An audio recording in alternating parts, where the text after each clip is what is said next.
नमस्कार, मैं हूं प्रिया असीजा और आप देख रहे हैं आपका अपना चैनल भिवानी हलचल। हाल ही में यूपीएससी में 51वां रैंक प्राप्त करने वाली जिले की बेटी निशा ग्रेवाल के सम्मान में एक समारोह का आयोजन दक्षिण हरियाणा बिजली वितरण निगम द्वारा किया गया। सिटी डिवीजन में आयोजित समारोह में निशा का ढोल नगाड़ों और फूल मालाओं से सम्मान किया गया और आगामी जीवन के लिए शुभकामनाएं भी दी गई। गौरतलब है कि भिवानी की बेटी निशा ग्रेवाल द्वारा यूपीएससी एग्जाम में 91वीं रैंक हासिल करने पर दक्षिण हरियाणा बिजली वितरण निगम द्वारा आज स्थानीय सिटी डिवीजन में एक्सन राहुल सांगवान जी की अध्यक्षता में सम्मान समारोह का आयोजन किया गया। इस अवसर पर आईएएस बनी निशा ग्रेवाल का ढोल नगाड़ों, फूल मालाओं व बुके देकर उनको सम्मानित किया गया। वहीं निशा ग्रेवाल ने कहा कि वे देश सेवा के लिए सदैव आगे रहेंगी। साथ ही उन्होंने एक्सन राहुल सांगवान का भी आभार व्यक्त किया। वहीं एक्सन राहुल सांगवान ने कहा कि सरकार द्वारा बेटियों को आगे लाने के लिए अनेक कदम उठाए गए हैं, जिनका बेटियां उपयोग कर भविष्य में उच्च पदों पर आसीन हो सकती हैं। विभाग ने मेरी ना झोली छोटी कर दी है, इतना सब दे दिया मुझे, इतना प्यार, इतना आशीर्वाद, इतना प्रेम। सर मैं बहुत आभारी हूँ इन सबकी और मैं कोशिश करूँगी कि मैं हमेशा इस विभाग की सेवा में लगी रहूँ। सर राहुल सांगवान सर ने जो मुझे इतना प्रेम, इतना आशीर्वाद दिया है, I will always be very grateful to him and will always seek his guidance कि मैं आगे कैसे कर सकती हूँ, कैसे सर, क्योंकि बहुत बड़ी जिम्मेवारी आने वाली है, तो I will try to give my best. Sir आपने कहा कि जिस प्रकार से कि बड़ी जिम्मेवारी आने वाली है, बड़ी जिम्मेवारी किसे मानते और कैसे निभाएंगे? सर मेरे लिए बड़ी जिम्मेदारी मतलब देश की सेवा, कि मैं जो सिविल सर्वेंट बनी हूँ तो वो सिविल सर्विस में कैसे कर सकती हूँ, उस केस में सर मैं उसको बड़ी जिम्मेवारी मान रही हूँ। और वो बिना सीनियर ऑफिसर्स के गाइडेंस के, बिना उनके सपोर्ट के, आई थिंक इट सब बेटियों के लिए मेरा केवल एक ही मैसेज है कि आप एक कदम उठाइए, पूरा समाज, पूरा आपके माता पिता, आपके गुरुजन 4 कदम आपके लिए साथ उठाएंगे। हमसे जो हो पाएगा सर, हमारी जो देश सेवा में बोल रही हूँ वो हमारी कन्याओं के लिए है स्पेशली, बिकॉज हमारा जो न्यू इंडिया बोल रहे हैं हम आत्मनिर्भर भारत, वो आत्मनिर्भर स्त्री पे बहुत ज़्यादा डिपेंडेंट है। तो sir women empowerment is something that the government is working. Beti Bachao Beti Padhao है स्कीम, तो इन सभी स्कीम्स को अच्छे से इम्प्लीमेंट करेंगे। तो कन्याओं के लिए बस शिक्षा है, किताबों को अपना बेस्ट फ्रेंड बना लीजिए, परिवारजनों को, गुरुजनों को अपना भगवान बना लीजिए और आगे बढ़ते रहिए, क्योंकि आसमान ही केवल उनकी लिमिट हो सकती है। अक्सर देखा जाता है कि कोई भी नेता मंत्री बनता है या कोई भी लड़का लड़की जो अधिकारी बनते हैं वो शपथ लेते हैं, बहुत अच्छी शपथ लेते हैं, लेकिन तो लगता है कि आप जो शपथ लेंगे उस पर खरी उतरेंगे? सर मैं प्रॉमिस करती हूँ कि जो मैं शपथ दिलवाई जाएगी, जो मैं देश सेवा में बोल रही हूँ, मेरे शरीर का प्रति कण उस देश सेवा में हमेशा सेक्रीफाइस कर सकती हूँ, मैं कंट्रीब्यूट कर सकती हूँ। तो सर जो मुझे ड्यूटी दी जाएंगी मैं 100% डिवोशन, 100% ड्यूटी और रिस्पॉन्सिबिलिटी के साथ निभाऊंगी सर। और मेरे लिए supreme service is national service. तो एक सर्विस के सर मेरे लिए यूथ एक बहुत इम्पॉर्टेंट है कि हम उनके साथ इंटरेक्शन करें, उनको बता पाएँ कि भाई आपके लिए करियर ऑप्शंस क्या हैं, इंटरेक्शन कर सकते हैं हम। तो एक तो सर यूथ एम्पावरमेंट मेरे लिए स्पेशल फोकस रहेगा। एक सर ड्यूटी से बाहर मैं कैसे समाज में कंट्रीब्यूट कर सकती हूँ, that ranges from social service, health sector, education sector, गांव-गांव में जाके वहाँ के लोगों से बात करके उनको उनके अनुभव को एडमिनिस्ट्रेशन का पार्ट बना के उसी हिसाब से सर काम करेंगे। हर डिपार्टमेंट की अलग अलग प्रॉब्लम्स होंगी, उनको आइडेंटिफाई करेंगे, सीनियर ऑफिसर से गाइडेंस लेके उनको उन प्रॉब्लम्स को सॉल्व करने की कोशिश करेंगे। और सर इसी तरह हमारे भारत को एक डेवलपिंग इंडिया से डेवलप्ड इंडिया की तरफ लेके जाएंगे। तो कैडर की प्राप्ति? सर कैडर उन्होंने यूपीएससी ने पहले भरवा लेते हैं वो, तो सर मेरी होम कैडर हरियाणा मेरी फर्स्ट प्रेफरेंस है। तो सर अभी पता नहीं लगा कि कौन सा कैडर मिलेगा। तो सर कोई भी कैडर मिले I will be 100% devoted to that cadre and whatever capacity, whatever responsibility, duty is given to me। और सिर्फ कैडर प्रेफरेंस जोन वाइज बटी हुई है इस बार। तो मेरा पहला जोन नॉर्दर्न जोन है, फिर central zone Maharashtra, MP, Gujarat वाला कैडर है, फिर सर यूपी वाला कैडर है। तो इसी तरह सर कैडर प्रेफरेंस भरे। समारोह करने का हमारा मकसद था वो सिर्फ यही था, एक तो हमारी बेटी का मनोबल ऊँचा हो और जो हमारी सरकार का भी ध्येय है कि बेटी बचाओ बेटी पढ़ाओ, तो वो हमारे समाज को, हमारे इनको लोगों को प्रेरणा मिले। दूसरा, हमारे बिजली विभाग में कार्यरत होने के नाते सुरेंद्र बड़े ही सरल स्वभाव के व्यक्ति हैं और उन्होंने जिस ऊंचाई पर बच्चों को आज रख दिया है, जिसमें हम समझते हैं कि भाई हमारा समाज इस बच्ची को एक अपने आइडल के तौर पर लेगा, तो यही एक मकसद था कि भाई हमारे और बच्चे भी इसी तरह इसको देख के मोटिवेट हों और आगे बढ़ें। मंगलवार को स्थानीय अग्रसेन भवन में अग्रसेन जयंती समारोह का आगाज किया गया। सभा प्रधान की अध्यक्षता में वैक्सीनेशन कैंप लगाकर समारोह के कार्यक्रमों की शुरुआत की गई। इस दौरान सीएमओ रघुवीर शांडिल्य बतौर मुख्य अतिथि वहां मौजूद रहे। मंगलवार को श्री अग्रवाल सभा द्वारा स्थानीय जवाहर चौक स्थित अग्रसेन भवन में अग्रसेन जयंती समारोह आयोजन की शुरुआत संदीप अग्रवाल की अध्यक्षता में की गई। वहीं सभा के प्रधान संदीप अग्रवाल ने बताया कि समारोह की शुरुआत सीएमओ रघुवीर शांडिल्य द्वारा दीप प्रज्वलन कर की गई। आपको बता दें कि इस अवसर पर अग्रसेन भवन में वैक्सीनेशन कैंप का आयोजन किया गया ताकि भविष्य में आने वाले कोरोना की तीसरी लहर से लोगों को सुरक्षित रखा जा सके। वहीं कैंप में लोगों द्वारा भी बढ़ चढ़कर भाग लिया गया और आसपास के लोगों को प्रोत्साहित कर रहे हैं और लोगों को बता रहे हैं वैक्सीनेशन का कितना महत्व है।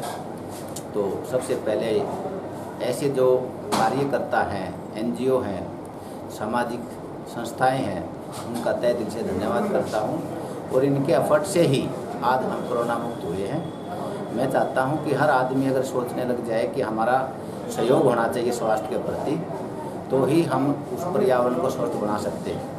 दूसरा, जो आजकल जो बारिश के मौसम में डेंगू, मलेरिया, चिकनगुनिया, मच्छर का प्रकोप चला हुआ है, इसके लिए हमने शहर में और फील्ड में टीम बनाई हुई है। उनको अपना एरिया डेजिग्नेट कर रखा है। वो एक हफ्ते में अपना एरिया कवर करेंगे और उसमें जो भी एक्टिविटीज़ हैं वो प्रशासन को बताएंगी और प्रशासन के माध्यम से जनता को पता लगेगा। फिर भी अगर किसी के एरिया में ज़्यादा मच्छर हैं, पेशेंट ज़्यादा आ रहे हैं, वो डायरेक्ट भी हमारे जो वीबीडी के डिप्टी सिविल सर्जन है उससे कांटेक्ट कर सकते हैं। उनसे अगर नहीं होता मेरे से भी कांटेक्ट कर सकते हैं। हम अगर मान लो 10 या 15 दिन इस पर ध्यान देते हैं मच्छरों पर, तो इसकी जो ब्रीडिंग प्लेस है वो इरेडिकेट होकर के मच्छरों का इतना प्रकोप नहीं होएगा। क्योंकि जो प्रकोप है, बीमारी आती है, वो थोड़े महीना 2 महीने में हम ध्यान देते हैं तो उसको हम पीछा छुटका सकते हैं। महाराजा अग्रसेन जी की आज अग्रवाल सभा में 28 तारीख वैक्सीन कैंप का आयोजन किया गया। हमारा एक ही लक्ष्य है कि ज़्यादा से ज़्यादा लोगों को डोज लगे और ताकि इस प्रकोप से बचा जा सके। पहले भी वैक्सीन कैंप का आयोजन किया गया था और आज भी बड़े अच्छे लेवल पे वैक्सीनेशन कैंप का आयोजन किया गया है। हमें उम्मीद है कि तकरीबन 500 प्लस हमारी वैक्सीन हो जाएगी। इससे लोगों में स्वास्थ्य के प्रति जागरूकता बढ़ेगी और आने वाले टाइम में हर आदमी को हम कोरोना मुक्त देखना चाहते हैं। हमारा देश बहुत जल्द कोरोना मुक्त हो चुका है, कुछ हद तक और काफ़ी हद तक बिल्कुल कोरोना मुक्त हो जाएगा। वैक्सीनेशन कैंप किया गया है महाराजा अग्रसेन जयंती के उपलक्ष्य में। मेरी सभी से यही अपील है, ज़्यादा से ज़्यादा वैक्सीन लगवाएं और इस महामारी से बचा जा सके। आज हम 500 प्लस वैक्सीन का लगवाया गया कैंप, वैक्सीनेशन 500 प्लस लगी। भारत के महान स्वतंत्रता सेनानियों में से एक भगत सिंह जी की 114वीं जयंती पर आज कार्यक्रम का आयोजन हिंदुस्तान जन कल्याण ऑर्गेनाइजेशन द्वारा किया गया। ऑर्गेनाइजेशन संरक्षण ने भगत सिंह के चित्र के समक्ष दीप प्रज्वलन कर कार्यक्रम का आगाज किया और उनकी अमरता के नारों से वातावरण गुंजायमान कर दिया। भारत के महान क्रांतिकारी स्वतंत्रता सेनानियों में से एक सरदार भगत सिंह की 114वीं जयंती मंगलवार को सेक्टर 23 के भगत सिंह चौक पर हिंदुस्तान जन कल्याण ऑर्गेनाइजेशन के संरक्षक ओमवीर सिंह तंवर द्वारा उनके चित्र के समक्ष दीप प्रज्वलन कर कार्यक्रम का शुभारंभ किया गया। वहीं हिंदुस्तान जन कल्याण ऑर्गेनाइजेशन के सदस्यों ने संयुक्त रूप से उनके जीवन पर प्रकाश डालते हुए बताया कि सरदार भगत सिंह का जन्म 28 सितंबर 1960 को पंजाब के लालपुर जिले के बंगा गाँव में सरदार किशन सिंह व माता विद्यावती के घर हुआ था, जो भी पाकिस्तान में है, तथा लाहौर के नेशनल कॉलेज की पढ़ाई छोड़कर भारत की आज़ादी के लिए भगत सिंह ने नौजवान भारत की स्थापना की थी। उसके बाद उन्होंने शहीद चंद्रशेखर आज़ाद के साथ मिलकर देश की स्वतंत्रता संग्राम में अहम भूमिका निभाई। देश की आज़ादी के लिए ब्रिटिश सरकार के खिलाफ लड़ाई लड़ी तथा उनके कारण ही आज हम देश में खुली हवा में सांस ले रहे हैं। शहीद भगत सिंह, शहीद भगत सिंह, शहीद भगत सिंह, शहीद भगत सिंह। आज बड़े ही खुशी व उल्लास का दिन है कि हमारे स्वतंत्रता सेनानी शहीद भगत सिंह जी का जन्मोत्सव है, जिनका जन्म पाकिस्तान के बंगा गांव में हुआ, जिनकी माता जी का नाम विद्यावती कौर था और पिताजी का नाम सरदार किशन सिंह जी था। मैं ये कहूँ कि धन्य है ऐसे माता पिता जिन्होंने ऐसे एक बहादुर और स्वतंत्रता सेनानी को जन्म दिया। शहीद भगत सिंह जी लगभग 24 वर्ष की आयु में शहीद हुए। तो ये देश के लिए बड़े गर्व की बात है कि युवा अवस्था में ही उन्होंने देश को स्वतंत्र कराने में अपनी अहम भूमिका निभाई। और आज जिस हम आज़ादी की खुली हवा में सांस ले रहे हैं, तो शहीद भगत सिंह जी, चंद्रशेखर जी, राजगुरु सुखदेव जी जैसे शहीदों की वजह से ही आज हम स्वतंत्र भारत में खुली हवा में, आज़ादी की खुली हवा में सांस ले रहे हैं। आज हमारे महान स्वतंत्रता सेनानी शहीद भगत सिंह जी की जयंती के उपलक्ष्य में यहाँ भिवानी के सेक्टर 23 के चौक, शहीद भगत सिंह चौक के नाम से जो जाना जाता है, यहाँ पे हमारे हिंदुस्तान जन कल्याण ऑर्गेनाइजेशन व शहर के युवा एकत्रित हुए और यहाँ पे हमारे राजपूत सभा के राष्ट्रीय अध्यक्ष ओमवीर तंवर जी के कर कमलों से पुष्प अर्पित कर और दीप प्रज्वलित कर इस कार्यक्रम का शुभारंभ किया। वह मैं इतना ही कहूँगा कि शहीद भगत सिंह जी ने जो योगदान, जो बलिदान देश के लिए दिया, वो छोटी सी उम्र में लाहौर के पाकिस्तान के बंगा नाम के एक स्थान पे वो पैदा हुए और साधारण फैमिली में जन्म लेने के बाद लाहौर नेशनल कॉलेज में पढ़ रहे थे। पढ़ते पढ़ते उनको देश के प्रति, एक हिंदुस्तान के प्रति जो उनको शरीर के अंदर जो यहाँ अत्याचार अंग्रेज़ों के द्वारा किए जा रहे थे, उनसे कहीं ना कहीं उनके देश को आज़ाद कराने के लिए उनके अंदर बहुत ही एक किस्म से ऊर्जा और अलग ही क्रांति भाव जो न जगा था। उसके चलते उन्होंने एक संगठन की स्थापना की और चंद्रशेखर आज़ाद जी की सेना के साथ में मिलकर के उन्होंने कंधे से कंधा मिला करके देश की आज़ादी के लिए अहम योगदान दिया। यहाँ भगत सिंह के जन्मदिन के उपलक्ष्य में एकत्रित हुए युवा टीम हिंदुस्तान जन कल्याण ऑर्गेनाइजेशन के एवं समस्त मेरे युवा साथियों से मैं अपील करता हूँ कि हमें भगत सिंह के नक्शे कदम पर चलना चाहिए, देश सेवा के प्रति समर्पित रहना चाहिए। और मैं युवाओं से अपील करूँगा कि वे नशे पत्ते से दूर रहें और अपने देश के लिए हर संभव योगदान देते रहें समय समय पर। भगत सिंह जी की जयंती के उपलक्ष्य में भिवानी में उनकी जयंती मनाई गई। मैं उनकी जयंती के उपलक्ष्य में सभी देशवासियों को, प्रदेशवासियों को, शहरवासियों को यही प्रेरणा देना चाहता हूँ कि उनसे कुछ सीखे बच्चे। उन्होंने देश के लिए क्या क्या कुर्बानी दी, छोटी सी उम्र में उन्होंने देश के लिए जो जज्बा था, जो देश के लिए मर मिटे, उनको देखते हुए सारे के सारे बच्चे, युवा कुछ प्रेरणा सीखें। आज जो बच्चे नशे की लत में डूबे हुए हैं, जो अपने माँ बाप की इज्जत नहीं करते, माँ बाप ने उनको पैदा करा, कुछ उम्मीदें होती हैं कि ये बड़े बच्चे होकर कुछ देश के लिए कुछ करेंगे। मैं उनसे अपील करता हूँ कि नशे की लत को छोड़ें और कुछ अपने शहर के लिए, प्रदेश के लिए, देश के लिए कर जाएं, जैसे हमारे शहीद आजम भगत सिंह जी ने करा। डन सर, हुण सारे काम होण सुपर स्पीड नाल। मैं भी खुश ते मेरा बॉस भी खुश। Thank you net plus.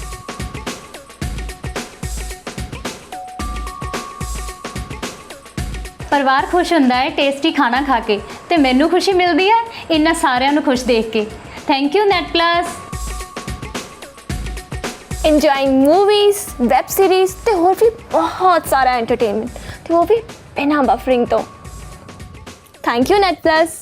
बनेगा हर घर खुशियां दा घर नेट प्लस ब्रॉडबैंड दे नाल।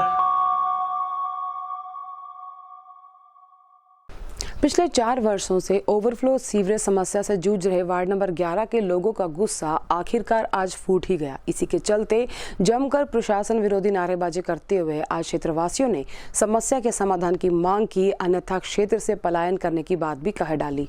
स्थानीय Kot road ward number 11 Juglal school के पास के क्षेत्रवासी पिछले 4 वर्षों से सीवरेज ओवरफ्लो की समस्या से जूझ रहे हैं। इस दौरान क्षेत्रवासी पार्षद व संबंधित अधिकारियों व विधायक को समस्या से अवगत भी करवा चुके हैं, लेकिन उनकी समस्या जो की त्यों बनी हुई है। इसी के विरोध में मंगलवार को क्षेत्रवासियों के सब्र का बांध टूटा तथा उन्होंने संबंधित विभाग व प्रशासन के खिलाफ जमकर नारेबाजी की तथा क्षेत्रवासी एक्शन सुनील रंगा से मिले तथा उनकी समस्या के समाधान की गुहार लगाई। इस अवसर पर जनवादी महिला समिति, लेबर क्रांति मोर्चा, भिवानी सैन जागृत एवं जन कल्याण मंच, महात्मा ज्योतिबा फुले स्पोर्ट्स अकेडमी के सदस्यों ने क्षेत्रवासियों के साथ मिलकर सीवरेज ओवरफ्लो की समस्या से निजात दिलाने की मांग की। इस मौके पर क्षेत्रवासियों ने कहा कि वे पिछले 4 वर्षों से इस समस्या से परेशान हैं तथा सीवरेज का पानी ओवरफ्लो होने के कारण यहाँ पर मच्छरों की भरमार है, जिसके चलते उन्हें हर समय बीमारी होने का भय बना रहता है। इसी को लेकर आज क्षेत्रवासियों ने प्रशासन को चेतावनी दी कि यदि जल्द ही उनकी समस्या का समाधान नहीं हुआ तो वे यहाँ से पलायन करने को मजबूर होंगे।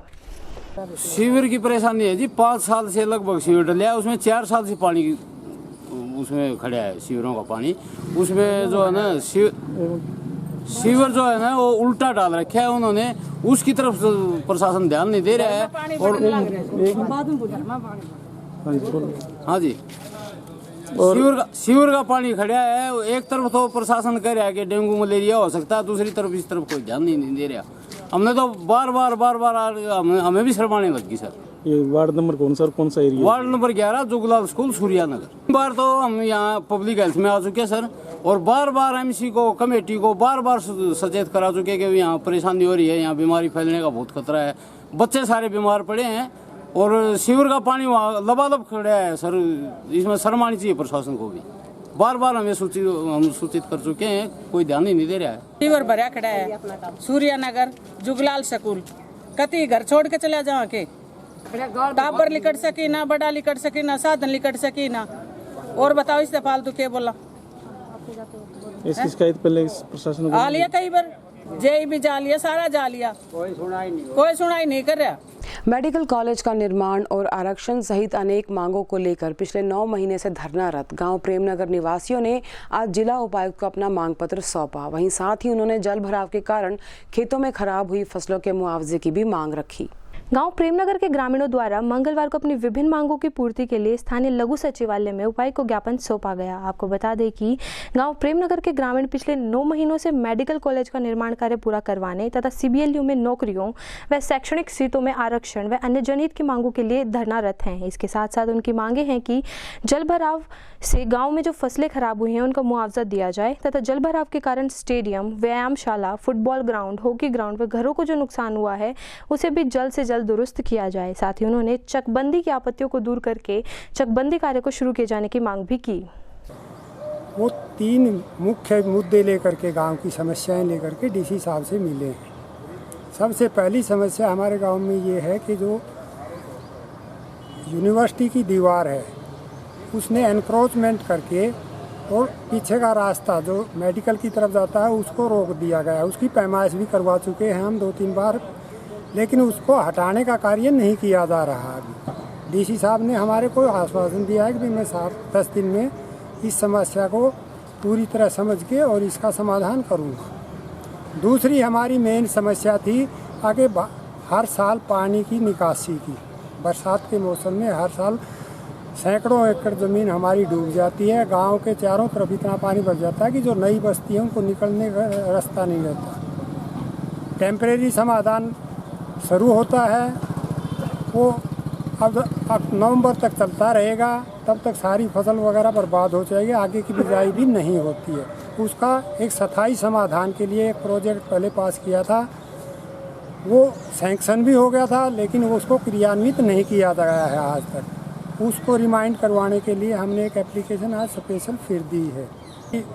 सब पढ़ के सुना दी जाती है, अभी जो स्कीम है वो पढ़ के सुना दी जाती है। जो ऐतराज़ हैं पब्लिक के, गांववासियों के, उनकी एप्लीकेशन ले ली जाती है, लेकिन उसके बाद काम ठप कर दिया जाता है। न तो वो ऐतराज़ रिमूव किए जाते और न आगे के कंसोलिडेशन की कार्रवाई की जाती। ये दूसरा टाइम है। इससे पहले 8-7 साल पहले बिल्कुल इसी स्टेज पर पहले आकर के रुकी थी, उसी स्टेज पर आके आज फिर बंद कर दी है इन्हें। एक तो पहली समस्या हमारा जो हमने ज़मीन दी थी मेडिकल यूनिवर्सिटी को, उसमें निर्धारित जगह से हटकर यूनिवर्सिटी ने दीवार खींची। जो वो ज़मीन हमारी है पंचायत के मेडिकल, तो वहाँ सरकार नहीं बनाती, चल ना बनाओ, लेकिन वो ज़मीन हमारी है पंचायत की, यूनिवर्सिटी की नहीं। यूनिवर्सिटी को हमने अलग ज़मीन दी थी। वो हम DC साहब से मिले, तहसीलदार साहब थे और DSP साहब थे, मीटिंग हुई थी हमारी VC साहब के साथ। तहसीलदार साहब ने 1 हफ्ता टाइम दिया था, उसमें एक भी ना हो चुका उस बात में, किसी बात पर कोई कार्रवाई नहीं। वो ज़मीन हमारी है ना कि सरकार की। वो दीवार सरकार फोड़ती है तो ठीक है, उन्हें नहीं हम फोड़ेंगे गाँववासी मिलकर। इसलिए हम डीसी साहब से रिक्वेस्ट करने के लिए आए थे, बताने के लिए आए थे। दूसरा, हमारा पानी भर जाता है गाँव में, 200 एकड़ ज़मीन कम से कम फसल ख़राब हो जाती है और गांव वालों ने निकलने के लिए रास्ता नहीं है। बाहरी बस्ती तो सारी डूबी हुई है, आज भी फिलहाल भी टेम्परेरी पानी निकालने की व्यवस्था है। इसमें नाला पास हुआ था हमारा, बीच में 2-4 महकमे के आदमी थे, उसमें सरपंच भी शामिल था। मैं उन पैसे की 5-6 करोड़ की ग्रांट थी वहाँ, उस पर कोई कार्रवाई नहीं हुई आज तक। सरकार ने पैसे मंजूर कर दिए थे, काम चलना था, वो नहीं चला। उनमें डिपार्टमेंट के भी आदमी शामिल है और हमारे गांव के पंचायत भी शामिल है। तीसरा हमारा था ये चकबंदी का काम शुरू हो गया। हमने पैसे गांव ने इकट्ठे करके पैमाश के लिए पैसे दे दिए, पैमाश करी, उन्हें कदम छोड़ दी, पूरी नहीं करी। फिर भी हमने सीमें मपवाई, आधी सीम माफ के रोज छोड़ गया दमे। आज़ादी के अमृत महोत्सव को लेकर एक समीक्षा बैठक का आयोजन एडीआर सेंटर में किया गया। प्राधिकरण सचिव की अध्यक्षता में चली इस बैठक में आगामी 2 अक्टूबर से 14 नवंबर तक होने वाले कार्यक्रमों संबंधी जरूरी निर्देश संबंधित अधिकारियों को दिए गए। हरियाणा राज्य विधिक सेवा प्राधिकरण के निर्देशानुसार 6 अक्टूबर को स्थानीय हलवासिया स्कूल में आज़ादी के अमृत महोत्सव पर जिला एवं सत्र न्यायाधीश एवं प्राधिकरण के चेयरमैन रमेश चंद्र डिमरी के मार्गदर्शन में एक मेगा कैंप का आयोजन किया जाएगा। इस कैंप में विभिन्न विभागों द्वारा स्टॉल लगाकर सरकार की जन कल्याणकारी योजनाओं के बारे में जानकारी दी जाएगी। ये जानकारी देते हुए जिला विधिक सेवाएं प्राधिकरण के सचिव एवं सीजीएम हिमांशु सिंह ने मंगलवार को स्थानीय एडीआर सेंटर में आज़ादी का अमृत महोत्सव को लेकर आयोजित विभिन्न विभागों के अधिकारियों की बैठक को संबोधित करते हुए दी। उन्होंने बताया कि 2 अक्टूबर से 14 नवंबर तक जिले भर में प्राधिकरण द्वारा आज़ादी के अमृत महोत्सव के कार्यक्रम आयोजित किए जाएंगे। उन्होंने जिला विकास एवं पंचायत अधिकारी आशीष मान को निर्देश देते हुए कहा कि इस दौरान गांव में आयोजित होने वाली ग्राम सभाओं में प्राधिकरण के अधिवक्ता, पीएलवी व सक्षम युवाओं द्वारा कानूनी सहायता के बारे में जागरूक किया जाएगा। इसी प्रकार से उन्होंने महिला एवं बाल विकास विभाग की जिला कार्यक्रम अधिकारी दीपिका बजाज को निर्देश दिए कि आंगनवाड़ी कार्यकर्ताओं द्वारा गाँवों में होने वाले जागरूकता कार्यक्रमों के बारे में महिलाओं को जानकारी दी जाएगी ताकि वे अधिक से अधिक संख्या में इस कार्यक्रमों में शामिल हो। विधिक सेवा प्राधिकरण नालसा के निर्देशानुसार हरियाणा राज्य विधिक सेवा प्राधिकरण पूरे हरियाणा में 2 अक्टूबर से लेकर 14 नवंबर 2021 तक आज़ादी का अमृत महोत्सव मनाएगा। इस महोत्सव के अंतर्गत भिवानी जिले के प्रत्येक गाँव में हम लीगल अवेयरनेस और लीगल एड कैंप का आयोजन करेंगे। इसी दौरान 6 अक्टूबर 2021 को हलवासिया विद्या विहार के प्रांगण में हम एक mega legal aid and legal awareness camp का आयोजन करने जा रहे हैं। इस कैंप के अंदर हरियाणा के विभिन्न जो डिपार्टमेंट हैं वो अपनी सोशल वेलफेयर स्कीम्स के लेकर अपने अपने स्टॉल लगाएंगे और लोगों को वहीं एक छत के नीचे बहुत सारी जन सुविधाएँ उपलब्ध कराई जाएगी। इस संदर्भ में मेरा लोगों से अपील है कि वो बढ़ चढ़ कर इस मेगा कैंप का लाभ उठाएँ। वह उन्हें जो भी अपनी दिक्कतें आ रही हैं बिजली डिपार्टमेंट से, बैंक से, सोशल वेलफेयर डिपार्टमेंट से, एजुकेशन डिपार्टमेंट से, हेल्थ डिपार्टमेंट से, तो वहां पहुंचकर अपनी समस्या का समाधान करवाएं। आज हमने एडीआर सेंटर भिवानी में एक मीटिंग का आयोजन किया है। इस मीटिंग में पीएलवी, पैनल एडवोकेट्स और समाज सेवियों की भागीदारी रही और उन सभी ने हमें पूरा आश्वासन दिया है कि वो इस आगामी 2 अक्टूबर से 14 नवंबर तक के बीच के समय में जब हम आज़ादी का अमृत महोत्सव मनाएंगे उसमें वो अपना पूरा सहयोग हर प्रकार से देंगे। उम्मीद रखे हैं कि हमारे कैंपों के आयोजन से लोगों को जागरूकता तो मिलेगी, उसके साथ साथ लोगों को जब कानूनी सहायता की जरूरत होगी वो भी हम मौके पे उनको उपलब्ध कराएंगे और इस हिसाब से हमें उम्मीद रखते हैं कि ज़्यादा से ज़्यादा लोगों को इन चीज़ों का लाभ मिलेगा। मंगलवार दोपहर खबर लिखे जाने तक हमारा जिला पूरी तरह से कोरोना मुक्त हो गया। स्वास्थ्य विभाग के प्रयासों और लोगों की सावधानियों के चलते अब जिले में कोई भी कोरोना संक्रमित मरीज नहीं है और हमारा जिला पूरी तरह से कोरोना से बचाव की स्थिति में है। भिवानी वासियों के लिए राहत भरी खबर सामने आई है, जिसके बाद आज भिवानी जिले को कोरोना महामारी से राहत मिली है तथा भिवानी जिले कोरोना फ्री हो चुका है। इस कथन की पुष्टि स्वयं सीएमओ रघुबीर शांडिल्य द्वारा की गई। आपको बता दें कि अब तक जिले में कुल 22,407 कोरोना पॉजिटिव मरीज मिले थे, जिसमें से 654 लोगों की मौत हुई थी। वहीं सीएमओ ने सभी लोगों से वैक्सीन लगवाने, मास्क लगाने व कोरोना के नियमों की पालना करने की अपील भी की। प्राथमिकता ये है कि हमारे जो जितने भी एलिजिबल कैंडिडेट हैं 18 से ऊपर के जितने भी आदमी हैं, महिलाएं हैं, वो सभी वैक्सीनेटेड हों और फिर फुली वैक्सीनेशन का हमारा टारगेट है। दूसरा, हम मास्क लगा के रखें, सोशल डिस्टेंस रखें, हैंड सैनिटाइजेशन रखें। अगर इस पर हम ध्यान रखते हैं तो कोरोना मुक्त कंटिन्यू। और इसी के साथ दीजिए हमारी पूरी टीम को इजाजत, बने रहिए भिवानी हलचल के साथ।